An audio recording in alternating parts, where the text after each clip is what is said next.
Gagawin ko naman ngayon ay magdadiagnose ako ng signal light at backhorn ng trailer. So parehas pong nagpapangsabay sila. Kapag pinagana po itong signal light or hazard ay mayroon pong sumasabay na backhorn. Ito siya.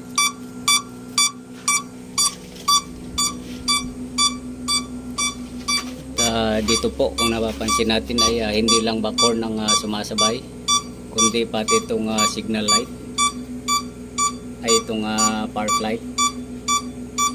Ayan. Ito po yung signal light. So nag-combine sila ng park light at saka yung backhorn. Ayan. Ito yung backhorn. At dito naman sa kaliwang side, hindi siya sumasabay yung park light. Ang sinasabayan lang niya ay yung signal light left side. Ayan. Compare dito sa kabila, sumasabay itong park light sa signal light at saka backhorn.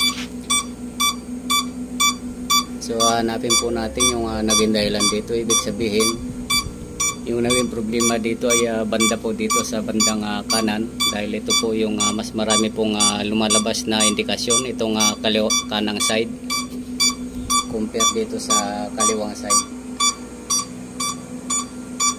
Ayan.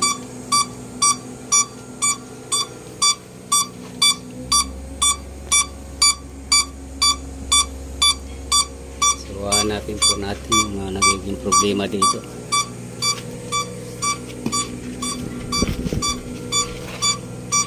Maghanap po tayo ng mga loss connection. Pwedeng mga loss connection ang isang dahilan dyan, or body ground.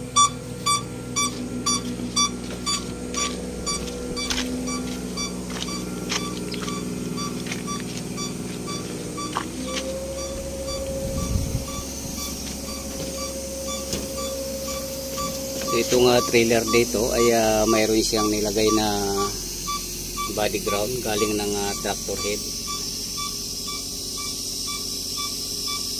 Pinaka main body ground kasi dito ay galing po ng tractor head, kasi kung saan po yung trailer ay dinudugtong lang siya, kaya wala siyang permanenteng body ground, kundi kukuha lang siya sa trailer. So ito po siya,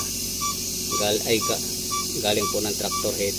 So ito yung galing ng tractor head. Ito naman yung kinukunik ng driver kapag gagamitin itong trailer.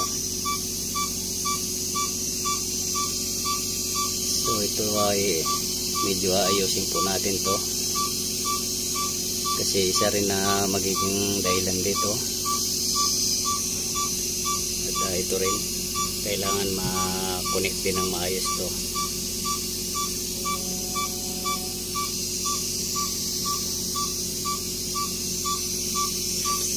Ayan o, maluwag siya. So isa na rin pong dahilan to.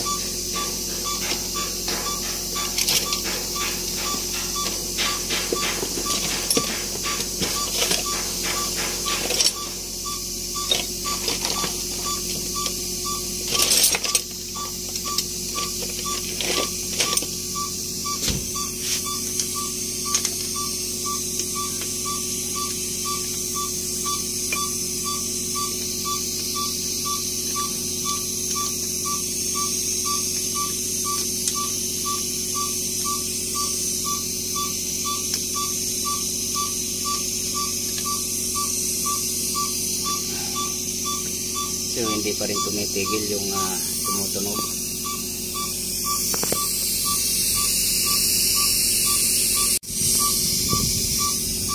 So babalikan pa rin po natin yung connection doon sa baba.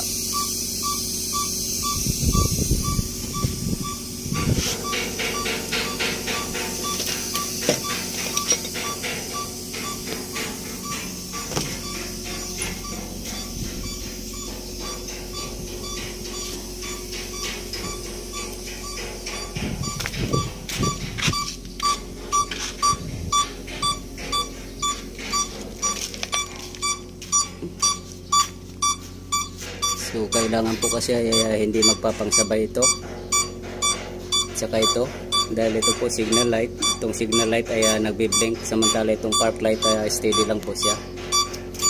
At pati na rin po itong backhorn, dapat gagana lang po ito kapag pinapatras.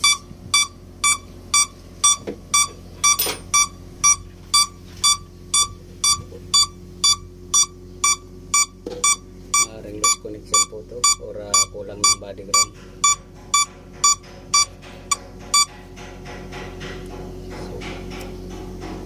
Napansin nyo po ay uminto.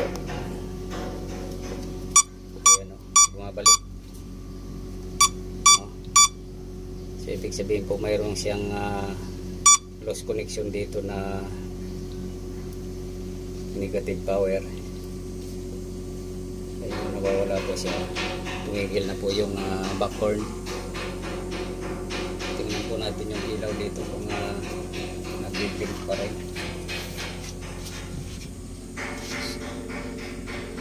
So yan po, hindi na siya nag-blink. So ito na lang po yung nag-blink ngayon. So ibig sabihin po mayroong loss connection doon sa ginalaw ko na plastic socket. Ano.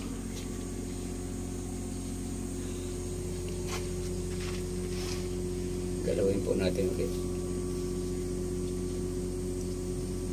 Ayan o. Tingnan natin yung ano. At ito po nagbi-blink ulit. So hindi po dapat sasabay. At ito hindi po dapat sasabay. Ayan. So loss connection lang po to ng negative power sa ground po ng mga lightings dito sa trailer side. So kailangan lang pong ayusin.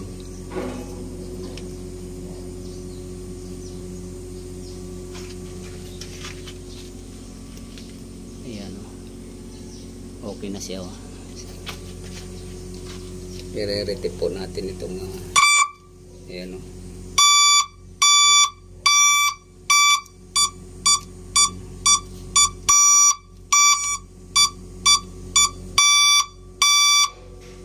So may ano po talaga, may problema dito.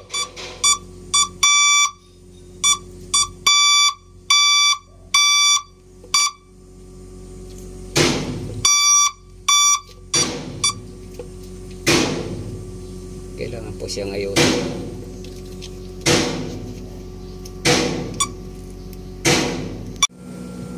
So ito po yung naging problema oh. Sira na pala po itong isa. So tinalian lang ay tinipan lang siya. So palitan po natin to.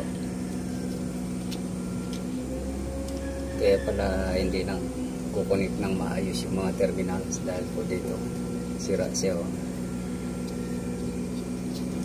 At itong ibang terminal naman ay lumulusot na siya. Hindi na siya nakabaon ng todo.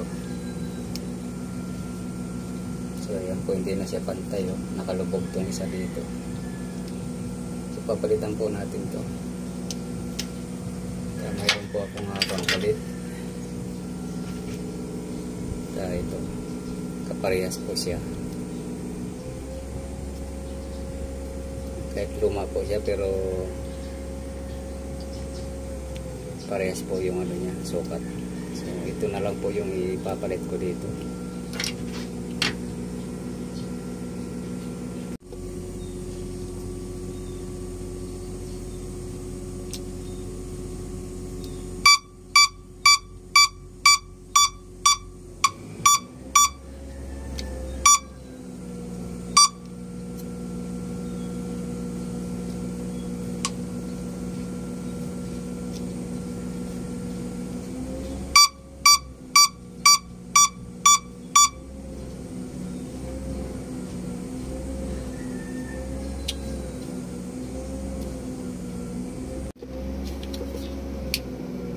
So ito na po siya, buo na siya. Ito po yung may sira. So So kaya po naglo-loss connection yung body ground. So kapag nagano po yung pinaka body ground or dumidikit po yung mga wiring, ay pwede pong tuturog po yung backhorn, dahil yung backhorn po ay nakakonect po sa reverse light. So kapag nalagyan po ng power supply itong reverse light, kaya pag kinapos po ng body ground, so pwede po siyang tumunog yung backhorn na yan. Pati itong park light ay sasabay na rin po siya sa signal light. At itatry po natin.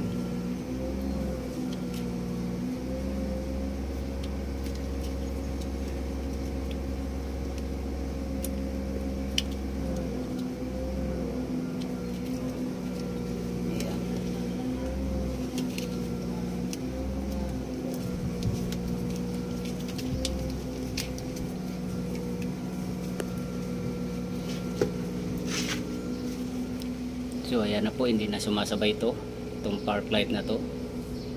So signal light na lang po yung nagbi-blink.